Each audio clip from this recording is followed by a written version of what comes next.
अस्सलाम वालेकुम नाज़रीन, मैं हूं अरसलान खोकर। आप देख रहे हैं प्रोग्राम तब्दीली विद अमीर अब्बास। बहुत बड़ा मसला पाकिस्तानी अवाम के लिए, हम सब के लिए। पेट्रोलियम मसनूआत की कीमतें बढ़ गई, LNG की कीमत बढ़ गई, गैस की कीमत बढ़ गई, बिजली के बिल अभी भरने से हम निबर्द आज़मा हो ही रहे थे कि यहाँ पर पेट्रोलियम मसनूआत की कीमतें 19 रुपये 95 पैसे, अगर कहें तो 20 रुपये बढ़ा दिए। 20 रुपये एकदम का टीका आवाम को लगना और आवाम का बिल बिलाना बिल्कुल जायज़ है। हम सब का इस पर बात करना जायज़ है। हुकूमत के दिन अब थोड़े हैं, अब नई निगरान सेटअप ने आना है, उसके बाद इन्हीं लोगों ने वापस जाना है इलेक्शन में। किस तरह से जाएंगे अगर इस तरह आवाम को तकलीफ देते रहेंगे? इस वक्त आवाम जिस तरह से चीखो पुकार कर रही है महंगाई की लहर में, कोई उनका पुरसाने हाल नहीं। तनख्वाहदार तबके पर बोझ से बोझ डाला जा रहा है। विद होल्डिंग टैक्स की मद में चौथा बड़ा शराकतदार है ये तनख्वाहदार तबका, यानी सबसे ज़्यादा टैक्स देने वालों में से है तनख्वाहदार तबका। उस पर और कितना बोझ डालेंगे? डायरेक्ट के साथ साथ इनडायरेक्ट टैक्सेस की भरमार है। बजट में भी आवाम के लिए कुछ नहीं है, खाने पीने की चीज़ें तक महंगी हो गई हैं। क्या करेंगे? कैसे आगे बढ़ेंगे? आने वाले इलेक्शन किस तरह से पाकिस्तान के आवाम की मुश्किलात का हल निकालेंगे? लेकिन इस वक्त इकॉनमी जो कि परेशानी का शिकार है, और आपने देखा कि शरह नमू जो है हमारी वो भी गिरती हुई है। उसके साथ साथ जो शरह सूद है, मॉनिटरी पॉलिसी का ऐलान, वो भी 22% पर बरकरार रख दिया गया है। हारून शरीफ साहब माहिर मौशियात हैं, बहुत सीनियर आदमी हमारे साथ मौजूद हैं। हारून साहब अस्सलाम वालेकुम, कैसे हैं सर? जी मैं ठीक हूँ जी, शुक्रिया। हारून साहब, सर पेट्रोलियम मसनूआत, अब तो कहा जा रहा था OGDCL की जानिब से कि माह जुलाई में हमारी तो बड़ी ज़्यादा इजाफा हो गया, रिकॉर्ड गैस और पेट्रोलियम की पैदावार में। तेल भी रूस से आ रहा है तो चीज़ें सस्ती हो जाएंगी, तो ये तो उल्टा काम हो गया। जी इसमें कुछ चीजें पहले अपनी समझ के लिए, जब तक हमारा इंपोर्टेड चीजों के ऊपर इन्हिसार रहेगा तो जो कीमतें हैं वो आपके कंट्रोल में नहीं रहती हैं। अब ये हुआ है, on top of that IMF का प्रोग्राम ये कहता है कि आप जब चीजें जिस कीमत पे खरीदते हैं आप पास ऑन कीजिए, सरकार के पास सब्सिडी देने का अक्रॉस द बोर्ड गुंजाइश नहीं है। तो वो जो पहले हम सब्सिडी दे देते थे या लेवी की शक्ल में या पास ऑन नहीं करते थे, दुनिया में कीमत बढ़ जाए या रुपया आपका गिर जाए, अब हमारे पास जो हमारी अंडरस्टैंडिंग है स्टैंड बाय अरेंजमेंट में, उसमें इंटरवीन आप नहीं कर सकते हैं। अब ये बैकग्राउंड है। अब इस बैकग्राउंड में दो हल है। एक हल तो टारगेटेड सब्सिडी है कि जो आप जिस तबके की बात कर रहे हैं, जो तनख्वाहदार है, जो खास तौर पे मिडिल या लोअर मिडिल क्लास से ताल्लुक रखता है, जिसका पेट्रोल का बिल भी है, यूटिलिटी बिल बढ़ रहे हैं, उसको आप कोई तरीका वजह करें कूपन्स का कि उसको सब्सिडाइज किया जा सके। क्योंकि आप अगर लैंड क्रूजर को भी सब्सिडाइज करेंगे और मोटरसाइकिल को भी करेंगे तो बात बिगड़ जाएगी, वो आप कर नहीं सकते। लेकिन मीडियम टर्म में साल साहब जो हल है वो तो यही है कि हमें ऑल्टरनेट फ्यूल्स की तरफ जाना है और हमें ऑल्टरनेट एनर्जी की तरफ जाना है, क्योंकि ये तेल का इन्हिसार हमारी मईशत के लिए ना पहले फिजिबल था, लेकिन अब तो खतरनाक हद तक इसके ऊपर जो 50-58% डिपेंडेंस है उसको कम करनी है। जहां मुझे इशारे नजर नहीं आ रहे हैं, देखे ना, किसको इसका फर्क नहीं पड़ रहा, ये जो हमारे पॉलिसी मेकर्स हैं, खास तौर पे ब्यूरोक्रेट्स और सीनियर गवर्नमेंट ऑफिशियल्स, इन सब के ये पर्क्स एंड प्रिविलेजेस में शामिल है जिसपे प्राइस शॉक का उनको असर नहीं होता, ठीक। क्योंकि उनको 300 लीटर पेट्रोल की इजाजत होती है, इतने यूनिट बिजली की इजाजत होती है, तो उनको तो फर्क नहीं पड़ता। अब क्या गवर्नमेंट उसके ऊपर सेक्रीफाइस कुछ करेगी और पास ऑन करेगी अवाम को? क्योंकि अवाम खाली ये तो नहीं कर सकते कि एक बंदा एक्सट्रैक्ट किए जाए, अवाम से टैक्स भी लिए जाए, बिल भी बढ़ाई जाए। ऑन टॉप ऑफ दैट जो इनएफिशिएंसी है, जो हम वेस्टेज होती है डिस्ट्रीब्यूशन में हमारी बिजली वगैरह, हम उसकी कॉस्ट भी कंज्यूमर को पास ऑन कर रहे हैं। अच्छा हारून तो साहब, इस आपने सूरत जिसका जिक्र हाल के किया है लैंड अंदर लाइन मुश्किल। लॉसेस का, सर लाइन लॉसेस के लिए और हमारा जो सर्कुलर डेट है उसको कंट्रोल करने के लिए मैं तो अरसों से ये बात सुन रहा हूँ, लेकिन कोई मरबूत पॉलिसी दिखाई क्यों नहीं देती? क्या वजह? हम कर नहीं सकते, या फिर वो एरियाज में हम काम नहीं कर सकते जहाँ पर लाइन लॉसेस बहुत ज़्यादा हो रहे हैं? ये कोई बहुत मुश्किल मरहला होता है? जी इसमें दो तीन एंगल हैं। एक तो एंगल है कॉम्पिटेंस का, क्योंकि ज्यादातर डिस्ट्रीब्यूशन कंपनीज या डिस्कोस जो हैं वो सरकारी मुलाजमीन चला रहे हैं जिनको इसकी बिल्कुल समझ नहीं है और उनके ऊपर कोई इंसेंटिव नहीं है। देखिए ना, जो सरकारी मुलाजम है अगर वो परफॉर्म करता है तब भी उसको वही सैलरी मिलती है, अगर वो नहीं करता है तब भी वही सैलरी मिलती है, तो उनके ऊपर कोई प्रेशर नहीं है कि वो इसको इंप्रूव करें। दूसरी चीज जो है वो एक ओवरऑल जो हमारा गवर्नेंस का सिस्टम है, उसके अंदर ये जो सर्कुलर डेट है, इसको बड़ा आर्टफुली, स्किलफुली हमें इसकी एक फाइनेंशियल मैनेजमेंट की जरूरत है कि आपने इसको मैनेज कैसे करना है। वो स्किल भी हुकूमत में अवेलेबल नहीं है। अब हुकूमत अगर 24 रुपए के ऊपर बिजली बनाएगी और उसको 10 रुपए सस्ता बेचेगी, तो वो कौन पे करेगा, ये सवाल पैदा होता है। सर तो अब 24 रुपए उसको की बिजली बनाने से बेहतर है कि हम अपने वसाइल का इस्तेमाल के, कोल हमारे पास मौजूद है, पानी हमारे पास मौजूद है, सब चीज़ें हमारे पास मौजूद हैं, लेकिन हम लोग उसका इस्तेमाल कब करेंगे, ये प्रॉब्लम है ना हमारे ये पास, तो ये सबसे आप बड़ा मसला ही है। बात में देखिए, जो मैंने जहां से शुरू किया था कि जब तक इंपोर्टेड इनपुट्स पे इन्हिसार नहीं घटाएंगे, जब तक आप तेल की ट्रांसपोर्ट में राशनिंग नहीं करेंगे, ये सिग्नल्स आपको देने की जरूरत है। मैसिव इंसेंटिव्स नहीं देंगे सोलर एनर्जी के लिए कन्वर्जन के, क्योंकि वो जो इंसेंटिव आप देंगे वो आपके ही फायदे में जाएंगे। बहुत से ममालिक में अगर आप सोलर पैनल्स घर पे लगाएं, चाहे बिजली सस्ती भी हो, क्योंकि वो क्लाइमेट फ्रेंडली होती है, आपको टैक्स इंसेंटिव मिलते हैं। ठीक। तो we need to give a package to people so that they move उस तरफ। लेकिन अभी ये है कि मुझे जो तशवीश ये है कि ये सारी चीज की कॉस्ट जो पास ऑन की जा रही है वो वन साइडेड है। जी हाँ। ना हुकूमत अपना साइज कम करती है, ना हुकूमत अपने खर्चे कम करती है, बल्कि कर्ज मजीद बैंकों से ले रही है अपने खर्चे पूरा करने के लिए, और वो अवाम के ऊपर पास ऑन किए जा रहे हैं। अच्छा अवाम सर, जो एक है चीज़ इस आपसे वक्त, जानना चाहूँगा, आप बोर्ड ऑफ इन्वेस्टमेंट को हेड कर चुके हैं। पाकिस्तान में जो फॉरेन इन्वेस्टमेंट है, मैं एफडीआई नहीं, ओवरऑल फॉरेन इन्वेस्टमेंट की बात कर रहा हूँ, फॉरेन इन्वेस्टमेंट की सूरत हाल इस वक्त क्या है? हमारे सिर्फ लोन पर इन्हिसार है, लेकिन इन्वेस्टमेंट है कोई कि कुछ सेक्टर्स में इन्वेस्टमेंट मौजूद हो?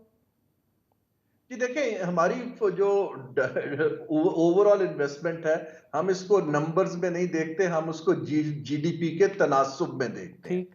हमारी तकरीबन 13% है जीडीपी का जो इन्वेस्टमेंट आती है, फॉरेन भी और इंटरनल भी। फॉरेन तो कोई $1 अरब के पास रह गई है हमारी सालाना, जो कि कुछ भी नहीं है।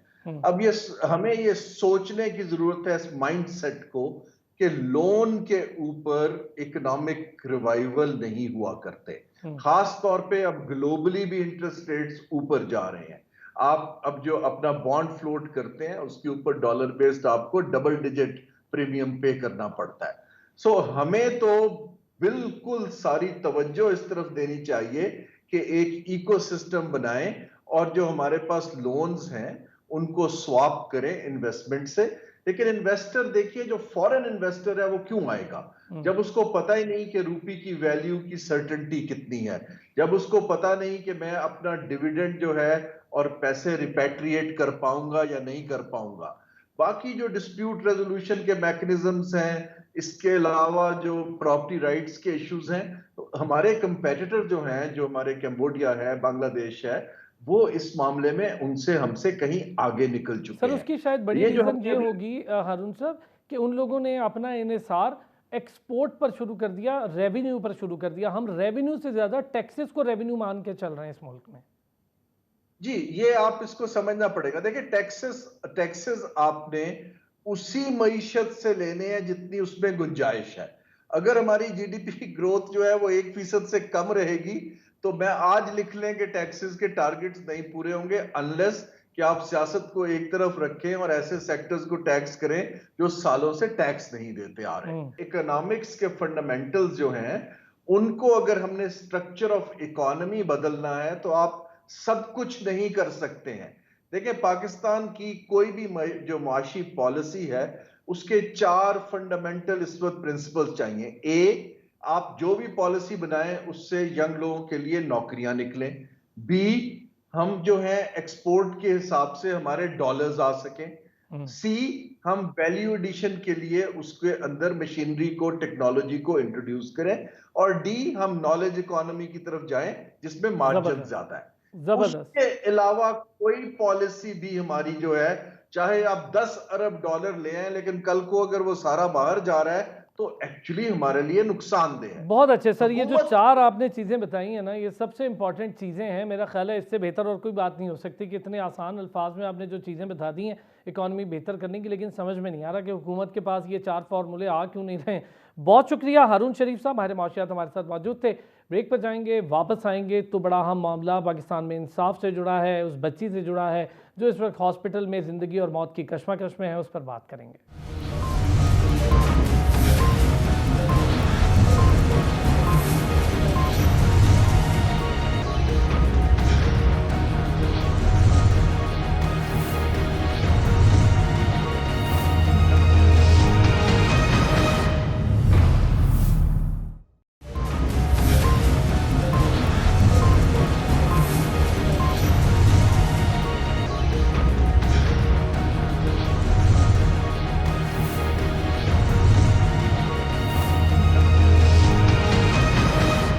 वेलकम बैक जी। और जैसे कि मैंने कहा था, ब्रेक पर जाने से पहले हम ज़रा बात करेंगे घरेलू मुलाजिमा और उस पर होने वाले बदतरीन तशद्दुद पर।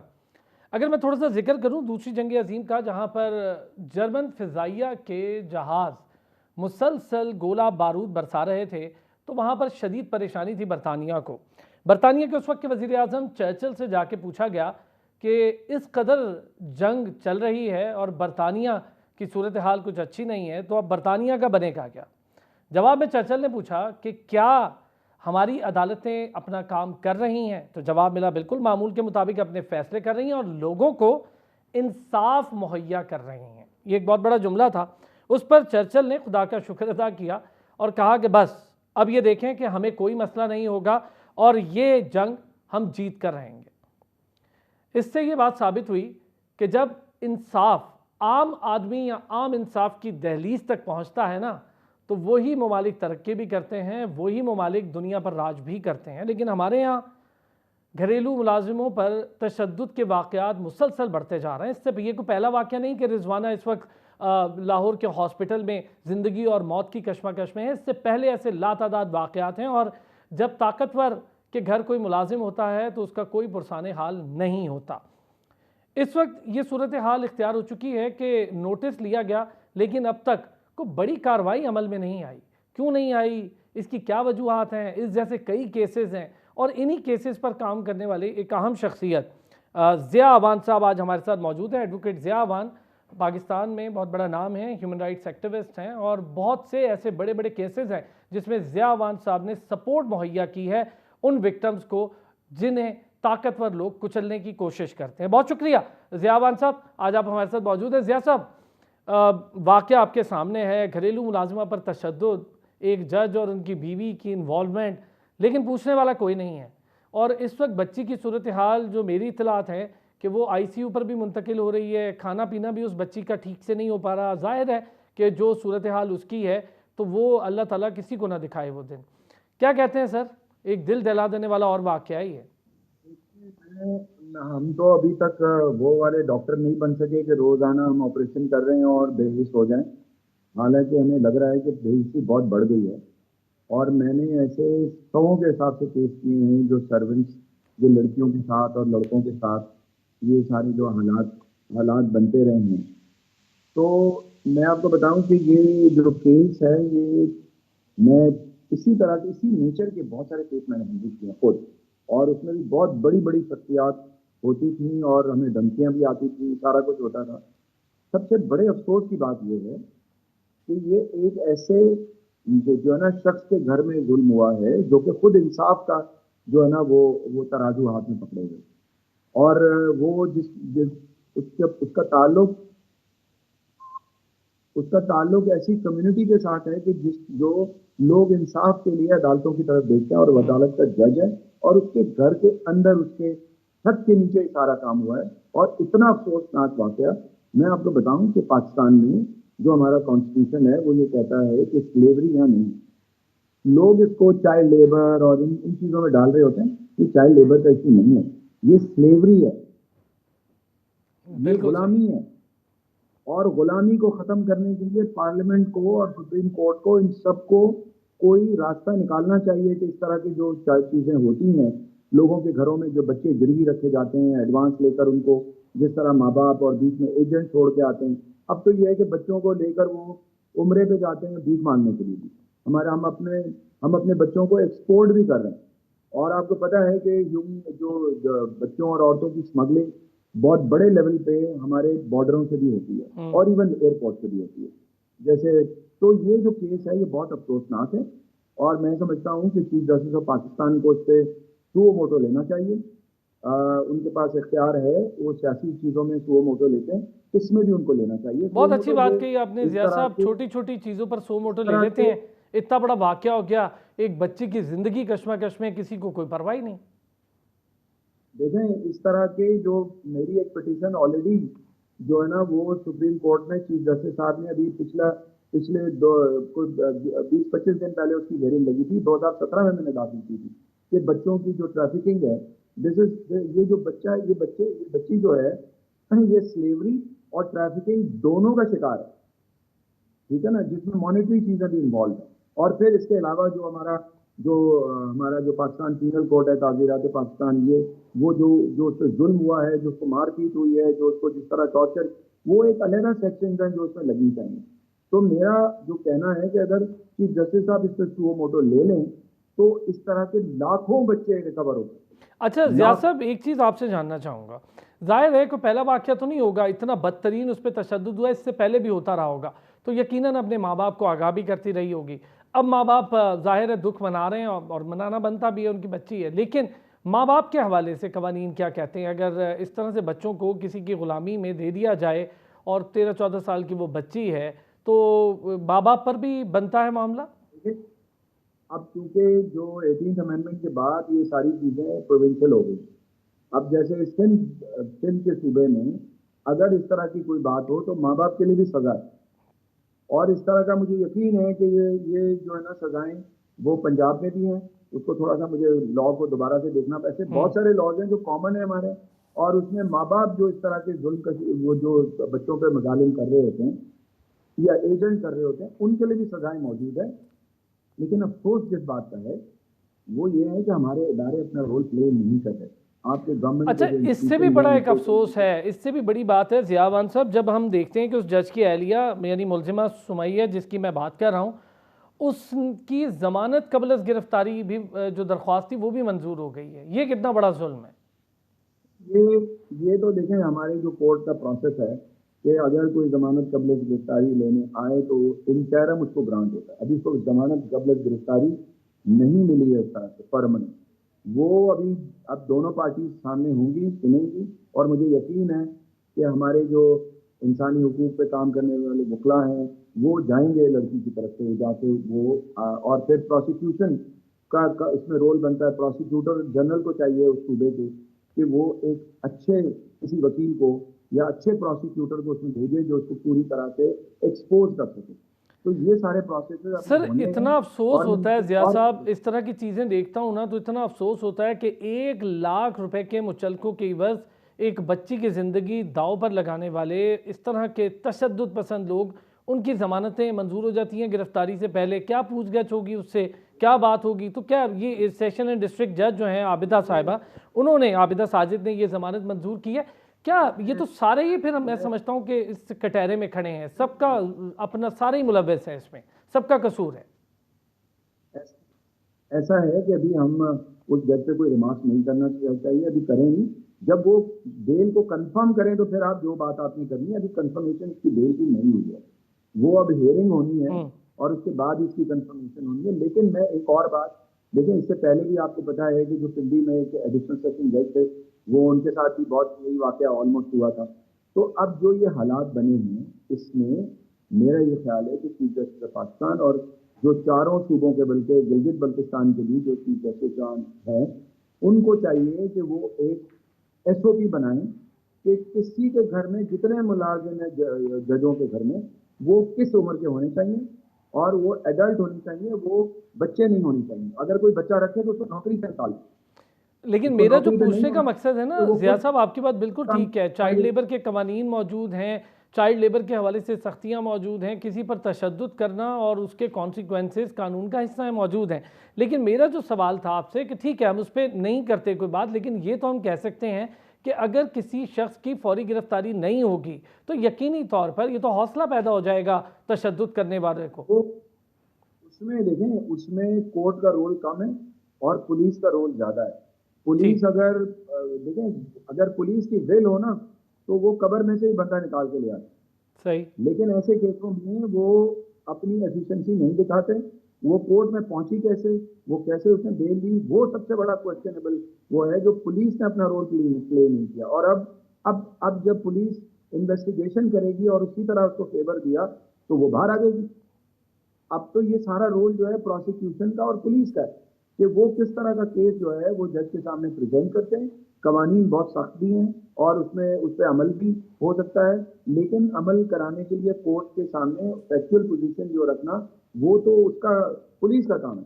तो पुलिस की इन्वेस्टिगेशन पे डिपेंड करता है वो कितने स्मार्ट हैं कि वो किस तरह से चीजें करेंगे, एविडेंस सारी इकट्ठी करते हैं कि नहीं करते, और फिर इसमें जो प्रोसिक्यूशन जाके कितना इसको इनकी बेल को अपोज करती है, ये हमारा इस वक्त जो है ना टास्क है। ठीक है लेकिन जिया इसके साहब, अलावा ये जानना चाहूंगा, कवानीन मौजूद हैं, कवानीन पे अमल दरामद ना होना, इसकी सबसे बड़ी जिम्मेदारी किस पे है?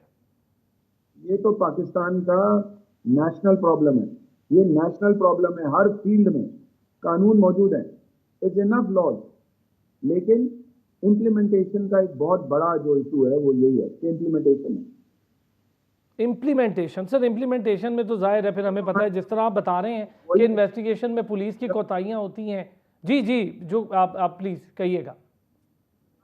जब आपके कवानीन बने हुए हों और वो सिर्फ किताबों में हों और उस पर अमल ना हो रहा हो, तो ये जो आपको अनारकी नजर आती है और रूल ऑफ लॉ नजर नहीं आता, वो इसीलिए तो है कि हर बंदे के लिए अलग कानून, कोई पॉलिटिशियन है तो उसके लिए अलग, वो वही चीज चेंज हो जाती है, और आम आदमी हो तो उसके लिए अलग चेंज हो जाती है।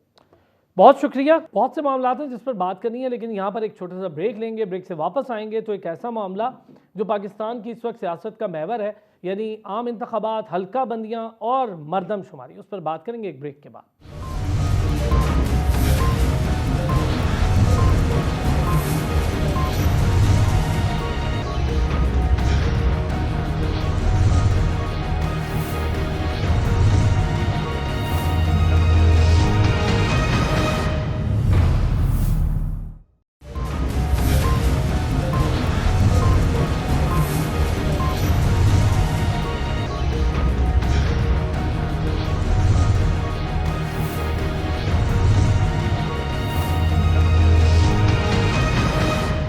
वेलकम बैक जी। और ब्रेक पर जाने से पहले, जैसे कि मैंने कहा था, ज़रा आपको बताएंगे मरदमशुमारी, हल्का बंदियाँ और आम इंतखाबात के हवाले से हुकूमत की आइनी मुद्दत पूरी होने जा रही है और यह आखिरी अशरा चल रहा है। ताहम अब तक कई अहम मामलात पर शुकूक व शुबहात की धुंध छाई हुई है। मुमकिन तौर पर आइंदा चंद रोज़ में निगरान वज़ीर आज़म के मुजवज़ा नाम भी सामने आ जाएंगे। ताहम ये अब भी गैर वाज़ेह है कि आम इंतखाबात कब होंगे। क्या आम इंतखाबात पुरानी हल्का बंदियों पर होंगे या फिर नई हल्का बंदियों के मुताबिक होंगे? अगर नई मरदमशुमारी के तनाजुर में नई हल्का बंदियों का फैसला हो जाता है तो आइन में इलेक्शन के इल्तवा की कोई गुंजाइश मौजूद है। अगर इलेक्शन पुरानी हल्का बंदियों पर ही होता है तो क्या इससे करोड़ों नए रजिस्टर्ड वोटर्स के बुनियादी हुकूक मुतासर नहीं होंगे? मीडिया रिपोर्ट से बताती हैं कि महकमा शुमारियात ने कहा कि वो 2023 की मरदमशुमारी के नताइज की मंजूरी के लिए मुश्तरका मफादात कौंसल यानी CCI से रुजू करेगी। अगर कौंसल ने नताइज की मंजूरी दे दी तो इंतखाबात में ताख़ीर होगी। ज़राए के मुताबिक मुश्तरका मफादात कौंसल का इजलास रवां हफ्ते मुनक्किद होगा। तवक्को की जा रही है कि इजलास 2 अगस्त को होगा। डिजिटल मरदमशुमारी 2023 मुकम्मल हो चुकी है, जबकि नताइज की तैयारी भी मुकम्मल है और अब CCI से मंजूरी का इंतज़ार है। महकमा शुमारियात ने हुकूमत को बताया है कि मरदमशुमारी का पूरा अमल मुकम्मल है। अब ये हुकूमत की आइनी जिम्मेदारी है कि वो ये मामला मुश्तरका मफादात कौंसल में पेश करे। ताहम CCI के फैसले के आइंदा आम इंतखाबात के वक्त पर बराए रास्त असरात मुरतब होंगे। अगर CCI ने नताइज की मंजूरी दे दी और उनकी अशात की इजाज़त दे दी तो फिर आम इंतखाबात का इनेकाद रवां साल अक्टूबर या फिर नवंबर में होना मुमकिन ना होगा। तफसीलात ये बताती हैं कि आइन में वाज़े लिखा है कि कौमी असम्बली में नशिस्तें आखिरी मरदमशुमारी जो सरकारी तौर पर शाया की गई हो उसी की मुताबिकत में आबादी की बुनियाद पर सूबे और वफाकी दारुल हुकूमत के लिए मुतय्यन की जाएंगी।